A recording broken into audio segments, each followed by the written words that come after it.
우리 오늘 가정 주일로 지킵니다.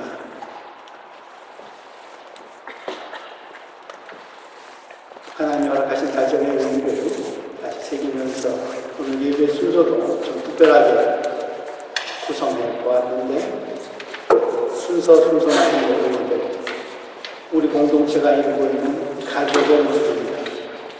재단의 숲을 점화하신 분들, 세대별로 우리가 다 하나님의 가족입니다. 하나님 경배받으십시오. 재단 숲을 펴셨습니다. 오늘 기도하시는 분들은 고부간입니다. 하나님의 가족 안에서 고부간은 갈등 관계가 아니라 서로 위하고 기도해주는 관계입니다.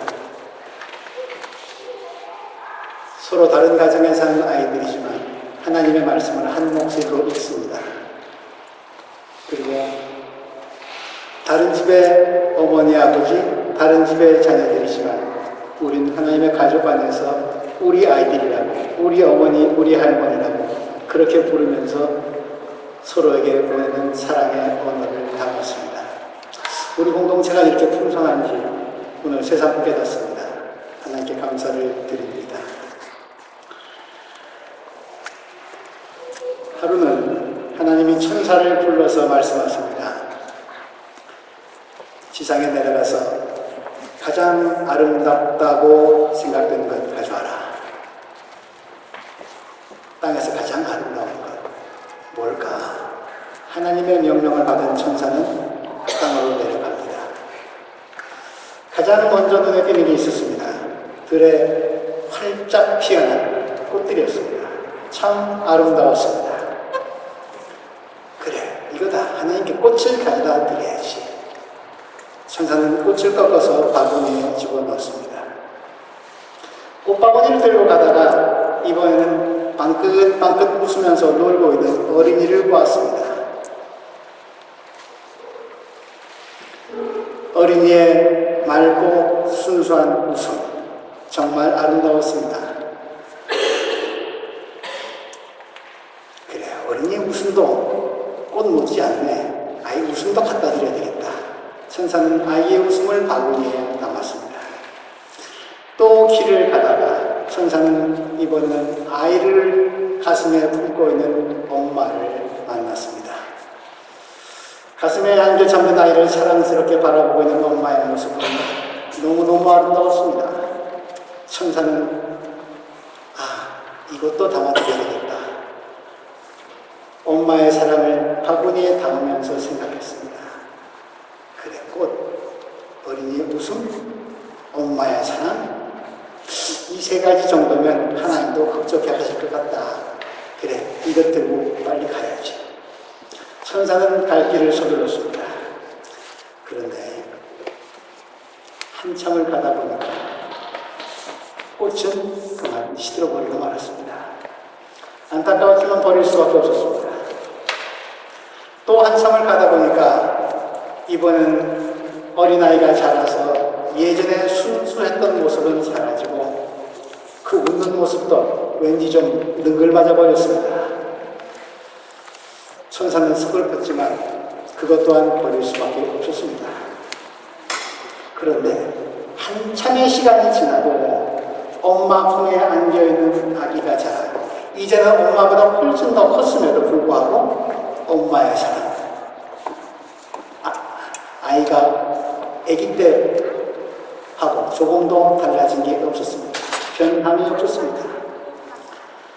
천사는 바구니에 남아있는 여전히 변함없는 엄마의 사랑, 그것 담아들고 하나님께 갔습니다. 그리고 하나님을 뵙고 말씀드립니다. 하나님, 이것이야말로 엄마의 사랑이야말로 세상에서 가장 아름다운 것이라 생각됩니다.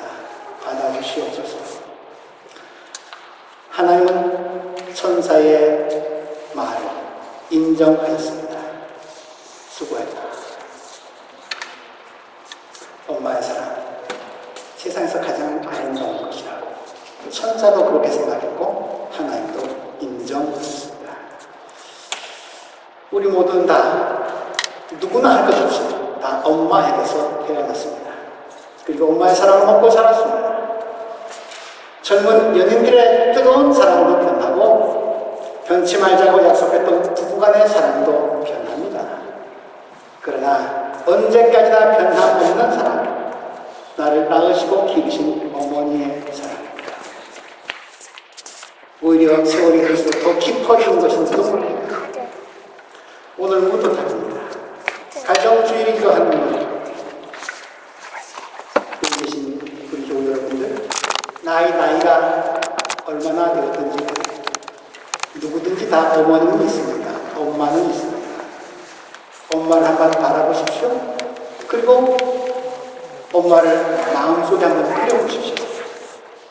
엄마를 바라볼 때, 엄마를 마음속에 그려볼 때 내 가슴속에 콩콩 거리는 소리가 나고 뭔가 좀 꿈틀대는 것이 있거니와 그건 하나님이 내 안에 담아주신 하나님의 형상이 움직이는 소리라고,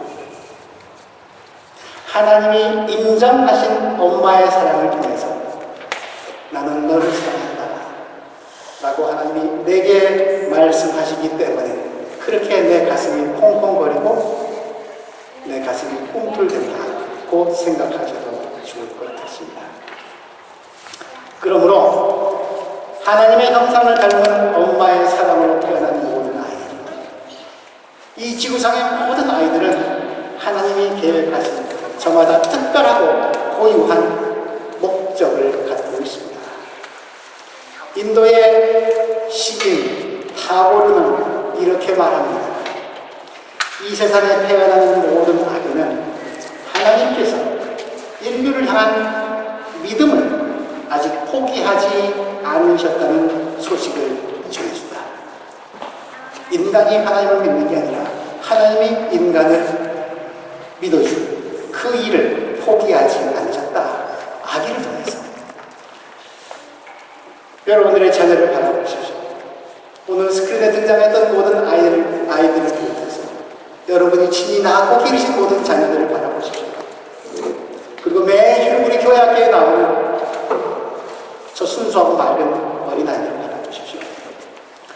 하나님이 우리 곁에 보내주신 그 아이 속에 인간을 향한 하나님의 믿음이 담겨 있습니다. 유대교에 이런 이야기가 전해져 옵니다. 성경에는 없지만 전해져 오는 이야기입니다. 하나님이 이스라엘 백성과 계약을 맺으실 때 그들이 내가 너희를 잘 보호해 줄 테니까 너희 이 율법을 잘 지키겠다는 약속을 좀 했으면 좋겠다. 그리고 우리 서로 계약 맺으니까 누구 좀 보증인 좀 세웠으면 좋겠네. 그러자 이스라엘 백성들이 가장 연로한 어른들을 보내세웁니다. 하나님, 우리 부족의 어른이십니다. 이분을 보증인으로 세우면 어떨까요? 하나님이 글쎄 좀 못 믿어 하십니다. 하나님의 눈치를 전 백성들 다시 얘기합니다.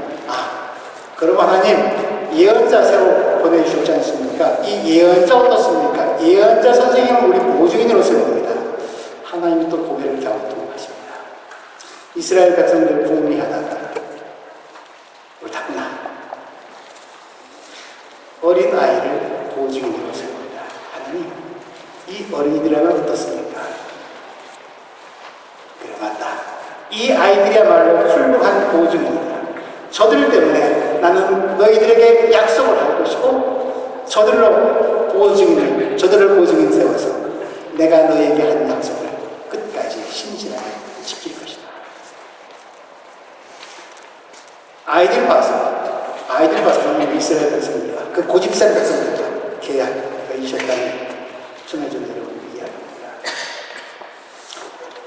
우리 세의 교육학자이자 심리학자인 에버하르트 아놀드라는 분은 이런 글을 썼습니다. 어른들 말입니다. 우리를 진리로 인도하는 것은 아이들이다. 우리는 단 한 명의 아이라도 사실 교육할 자격이 없다. 왜냐하면 우리의 입술은 부정하기 때문이다. 우리의 헌신은 온 마음을 다하는 것이 아니다. 우리의 정직 또한 지극히 부분적이다. 우리의 삶은 나뉘어져 있고 우리의 침대에는 숨겨진 동기가 있다. 우리는 아직 사랑을 받으려는 소유하려는 마음과 이기심으로부터 자유롭지 못하다. 하나님 앞에서 아이로 어린이로 사는 자들만이 아이들과 함께 살고 가르치고 배우고 일할 자격입니다. 교육학자의 말이 가슴을 찌릅니다. 교육의 기초는 어른들 기성세대의 가치 판단과 지식이 아니라 어린이 하나님이 보증인으로 인정하신 어린이 그들을 존중하는 것이야말로 교육의 기초 중의 기초다라는 이야기이겠죠. 그런데 오늘 우리는 아이들을 어떻게 교육하고 있습니까? 내가 인생을 통해서 다 이루지 못했던 것들, 내가 접어야만 했던 아쉬운 꿈, 내가 이루지 못했던 야망, 그거 다 두루 섞어가지고 적절한 프로그램을 만들어서 틀까지 짜놓고 거기에 딱 맞는 인간으로, 아니 기계로 만들려고 온갖 것 다 쏟아부어 놓고 있지 않습니까? 그러다가 내가 원하는 대로 자라주지 않고 그 틀을 아이가 벗어나는 날에는 아이고 이놈아 내가 너에게 퍼부은 게 얼만데 라고 하면서 슬피 울며 억울해하고 있습니다. 예수님은 이런 말씀을 하십니다. 마태복음 15장 18장 5절에서 6절입니다. 누구든지 내 이름으로 이런 어린이 하나를 영접하면 나를 영접하는 것이다. 익히 잘 아시는 말씀입니다. 이어서 이런 말씀 남기십니다. 나를 믿는 이 작은 사람 가운데 하나라도 걸려 넘어지지 않는 사람은 누구라도 차라리 그 목에 큰 맷돌 잡고 깊은 바다에 빠지는 편이 낫다. 어린이를 반기신 것까지는 좋은데 어린이 잘못 건드리고 잘못 교육시키면 너 차라리 연자 맷돌 목에 걸고 바다에 빠져 죽으라는 말씀입니다. 참 무시무시한 말씀입니다. 이렇게 해석해보면 어떨까요? 아이들의 인권을 무시하는 일, 인격을 멸시하는 일, 아이들을 대가로 무엇인가 어른이 이루려고 한다면, 만일 그런 일이 발생한다면, 그런 일이 일어나는 곳에서는, 곳에는 어떤 희생을 치르더라도 그 악의 생, 불의의 생, 어린이를 해치려는 그 사탄의 생과 맞서 싸워라. 그런 말씀을 드려봅니다. 우린 똑똑한 아이를 좋아합니다. 똑똑한 애들 만들려고 별별 교육을 다 시키죠. 누가 똑똑한 아이입니까? 가끔 보면 어떤 아이가 어른이나 할 생각하고 어른이나 할 대답을 하고 이야 대단하다 하면서 똑똑한 아이들과 칭찬합니다. 어른들도 그렇게 많은 행동을 하면 아주 좋아라. 부모는 으스댑니다. 그런데 그 똑똑하다고 하는 아이들 잘 살펴보십시오. 무엇에 민감하게 반응하는지 대부분 어른들 눈치 아주 잘 본 아이들입니다. 기가 막히게 뛰어찹니다. 한때 신동이라 불리웠던 아이가 그 기대에 부응하지 못한 채 어른이 되어서 겪는 아픔 참 끔찍합니다. 알버트 아인슈타인 상대성 원리 잘 아시죠? 정말 똑똑한 분이죠. 한 세기에 나올까 말까 하는 천재이죠. 이 똑똑한 분이 뭐라고 하셨는가 아십니까? 부모들이 아인슈타인 박사에게 질문합니다. 우리 아이도 박사님처럼 똑똑하게 좀 키우고 싶습니다. 어떻게 키우면 될까요? 아인슈타인 대답합니다. 똑똑한 아이를 원하십니까? 예, 좀 알려주십시오. 그렇다면 동화를 들려주십시오. 더 똑똑한 아이를 원하십니까? 그렇다면 동화를 더 들려주십시오. 아이들은 동화를 들으면서 상상의 날개를 펴니다. 그리고 상상력은 창의성과 연결됩니다. 창의력이 넘치는 아이들이 이루어내는 세상, 어떤 세상일까요? 이사야의 예언자는 그에 이어서 11장에서 하나님의 나라의 꿈을 그렇게 표현하고 있습니다. 이리와 사자, 표범과 암소 함께 뒹굴고 어린아이가 독사의 불에 손을 넣어도 해함이 없는 세상, 그런 파라다이스 같은 세상, 정말 세상은 아마 아이들 보고 너희들이 좋아하는 세상을 한번 그려봐라 하면 백인이든 흑인이든 할머니든 어린이든 사자건 양이든 다 만나서 함께 뒹구는 그런 세상, 다 친구가 되는 세상, 그런 세상 그릴 겁니다. 그것이 동화로부터 출발되어지는 상상력일 것이고 창의력일 것이라 생각되어집니다. 우리가 고통 가운데서 보고 겪는 날마다 여기를 일어나는 테러와 전쟁, 폭력과 살인, 우리 인간들의 심성에 동화적 상상력이 다 메말라버렸기 때문은 아닐까요? 하나님이 우리에게 나는 아직 세상을 포기하지 않으련다 라는 구원의 메시지로 인간을 향한 그래도 믿음이 남아있음을 알려준 징표로 주신 어린아이들, 우리는 그들에게서 동화책을 뺏고 충동적이고 폭력적인 게임기를 손에 쥐어줬습니다. 성공하는데 도움이 되지 않는다고 상상력을 다 없애버렸습니다. 엉뚱한 생각하면 불중합니다. 그리고 손해와 이익을 정확하게 잘 따지는, 사실은 어린아이가 아니라 크기만, 사이즈만 작은 어른으로 만들어버렸습니다. 우리의 생각을 가정주의인 하나님 앞에서 정직하게 고백하고 회개하면서 바꾸어야 할 것 같습니다.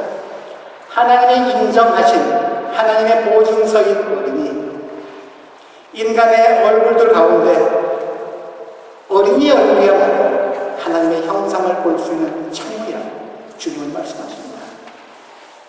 그 창문을 통해 나의 얼굴, 어른의 얼굴을 다시 보아야 할 때입니다.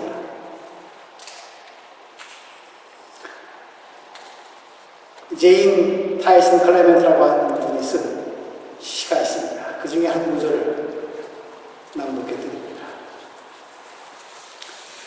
제목은 얘야 내가 너의 손을 잡고 이끈다고는 하지만 이라는 시입니다. 얘야 내가 너에게 많은 것을 가르쳐야 한다고 하지만 결국에는 아무것도 아닌 것을, 사실 너나 나나 너같이 한 아버지의 자녀가 아니니 나는 잊어야 한다.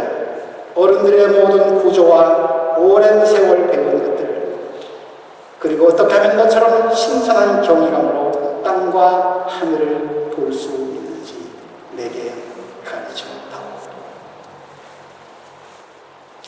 어린이는 어른의 교사라는 그 속뜻을 이 시인은 이렇게 풀었습니다. 오래 하늘 맞고 풉니다. 오래 되지는 생명이 가져갑니다. 여러분들은 그 하늘을, 그 땅을 얼마나 많은 신선함과 경이스러움으로 보고 느끼고 계십니까? 오늘 주님은 말씀하십니다. 가정주일인 오늘, 성공하는 인생이 어떤 건지, 진짜 행복한 가정이 어떤 건지 주님은 말씀하십니다. 잠언서 말씀, 네가 하는 모든 일에서 하나님을 인정하라. 그러면 내가 가는 일을 곧게 하실 것이다. 하나님을 인정해라. 보이지 않는 하나님을 어떻게 인정합니까? 때로는 하나님 무시할 때가 참 많은데, 그래도 하나님은 무부담이신데, 모른 척 하시는데, 하나님을 인정하는 건 어떻게 하는 게 인정합니까? 우리에게 하나님의 형상을 볼 수 있는 가족을 허락하셨습니다. 엄마입니다. 엄마의 사랑 속에서 우리는 하나님을 인정하는 방법이 어떤 것인지 배웁니다. 어린아이, 우리가 어린아이를 어떻게 대하는 것에 따라서 하나님을 인정하는지 아니는지 주님은 판단하시겠다고 말씀하십니다. 참으로 인정받는 사람은 스스로 자기를 내세우는 사람이 아니라 주님께서 내세워 주시는 사람입니다. 사도 바울의 편지,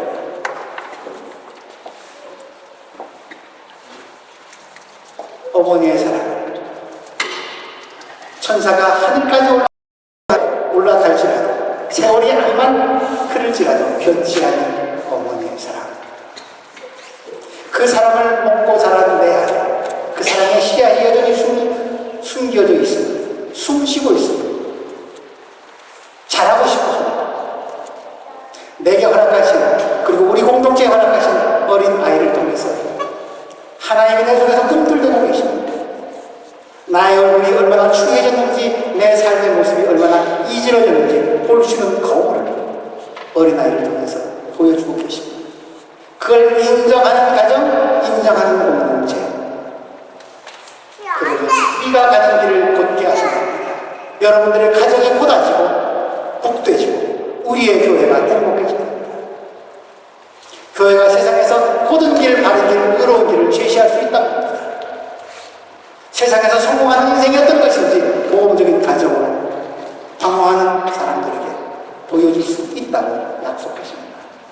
그런 사람들, 엄마를 통해서 내 안에 담긴 형상을 보고 아이를 통해서 내가 가는 길을 가름잡이 하는 사람들, 나를 내세우지 않는 사람들, 나보다 남을 섬기는 사람들, 내가 대접받고자 하는 대로 엄마를, 아버지를 대접하고 아이를 섬기는 사람들, 다른 사람을 내세우는 사람, 그 안에 있는 하나님을 내세우는 사람, 주님께서 세우는 사람이라. 하나님이 세우시면 성공 인생 아닙니까? 하나님이 세우셨는데, 이 인간은 나의 보증서라고 세우셨는데 그 이상 소용이 없습니다. 이 가정은 내가 세운 가정이라고 하나님이 보증 쓰시는 그것 이상 행복한 가정은 없습니다. 가정주의입니다. 엄마의 얼굴을 떠올려 봅시다. 아버지의 마음을 헤아려 봅시다. 그 어른들을 통해서 내게 말씀하시는 주님의 말씀을 드립시다. 그리고 그 말씀을 인정합시다. 어린이를 바라봅시다. 어린이의 얼굴을 통해서 내가 잃어버린 것, 놓친 것, 그릇된 길 가고 있는 것 어떤 것인지 거울처럼 들여다봅시다. 그리고 회복합시다. 돌이킵시다. 그래서 주님께로부터 인정받는 사람들, 주님께서 인정하시는 가정들, 그런 가정이 모인 공동체가 되고 있네. 사랑이 메마른 이 세상에 하나님의 여전한 사랑, 마음 아프지만 그럼에도 불구하고 믿어주는 인간 사랑을 세상에 드러내면서 이 땅을 하나님의 나라로 회복시켜가는 일에 앞장서신 주님의 백성 되시기를 주님 이름으로 기원합니다. 기도합니다. 하나님, 내가 가는 모든 길에서 주님을 인정하라고 하시면서 하나님이 도장고 찍어주신 부모님을, 어린 아이를 우리 곁에 보내주셨습니다. 하나님 섬기겠다고 나서기 전에 사람 섬길 수 있도록 도와주옵소서. 사람 속에서 하나님 주님 발견하게 하여 주옵소서. 더불어 사는 세상 이루어가는 일에 하나님께 인정받는 우리 베를린 한인교회 될 수 있도록 인도하여 주옵소서. 예수 그리스도 이름으로 기도합니다.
어머니 아버지께서 편지를 쓰려고 하니 무슨 말을 써야 할지 모르겠어요. 하지만 어머니 아버지를 세상에서 가장 많이 사랑하는 거 아시죠? 어머님께서 제가 하고 싶은 것도 많이 할 수 있게 해주시고 늘 저와 함께 어디든 가주셔서 좋아요. 아버지는 잠잘 때 무섭지 않게 재워주셔서 고마워요. 어머님께서 말 안 듣는 동생을 낳아주셔서 제가 힘들어요. 아버지께서 늦게 들어오셔서 제가 잠을 잘 못 잘 때도 있지만 그래도 어머니 아버지를 너무 좋아해요. 어머니 아버지랑 오래오래 행복하게 살고 싶어요. 주일에는 온 가족이 교회에 가서 저는 너무 행복해요. 하나님께서 우리 가족을 사랑해 주셔서 감사드려요. 저도 하나님을 아주 많이 사랑해요.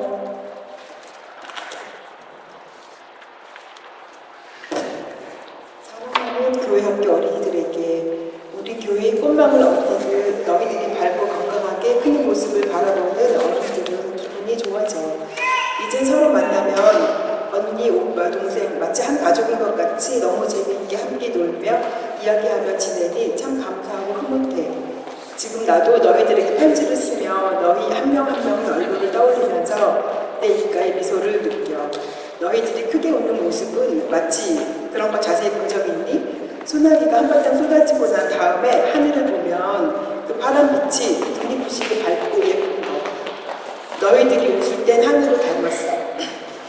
너희들은 어른들이 늘 너희에게 무언가를 바란다고 생각하니?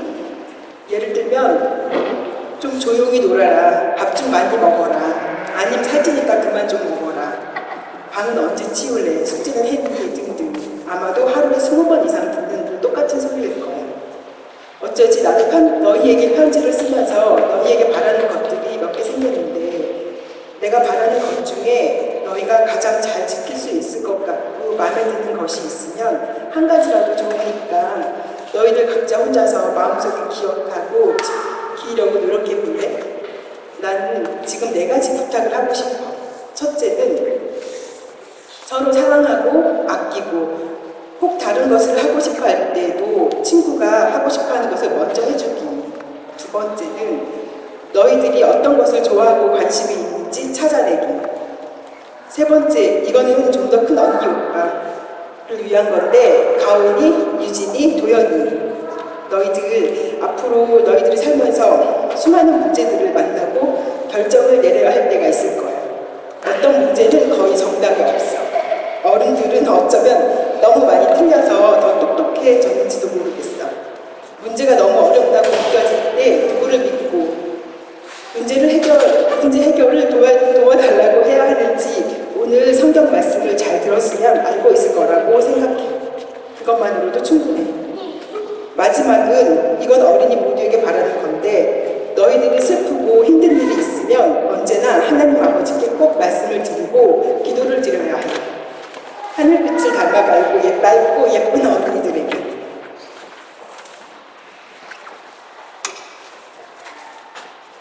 사랑스러운 손주들에게 먼저 세준아, 사랑하는 내 손자, 엊그제 태어난 것 같은데 벌써 1살이 되었구나. 너는 하나님이 주신 아주 귀한 선물이란다. 너를 생각할 때마다 우리 할머니 행복한 마음으로 기도한단다. 할머니가 늘 기도하듯 하나님의 선물답게 믿음 안에서 건강하고 바르게 자라주기를 바란다. 또한 노하야, 한빈아, 그리고 미치고 어른 손주들아, 너희가 있어서 우리 교회가 얼마나 많이 웃는지, 우리가 얼마나 행복한지 모른다. 너희가 우리 교회에 있어서 고맙구나. 너희가 무럭무럭 예쁘게 자라가는 것을 보는 것이 이 할머니, 할아버지들에게 큰 즐거움이란다. 너희가 태어나는 것, 우리를 보며 웃는 모습, 걸음마를 떼고 아장아장 걷는 것, 점점 커가는 그 모습들을 볼 수 있다는 것이 참 감사하구나. 몸이 커가듯 믿음과 지혜가 함께 자라나서 사람에게도 하나님에게도 사랑 많이 받는 어린이들이 되기를 이 할머니와 우리 교회의 모든 할머니 할아버지들이 기도하고 있단다. 이 할머니 할아버지들도 너희들에게 더 깊은 신앙을 물려주도록 더 아름다운 교회를 물려주도록 기도와 봉사로 우리의 신앙생활을 잘 갖고 나가도록 약속할게. 성경 말씀 잘 배우고 바르게 자라서 하나님의 일꾼으로 하나님의 도구로 멋지게 사용되기를 진심으로 기도한다. 너희 모두는 하나님의 귀한 선물이라는 것을 늘 기억하며 씩씩하게 잘 자라다오. 모두들 사랑한다. 이양숙 할머니가.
선하신 목자 날 사랑하는 분 주 인도하는 곳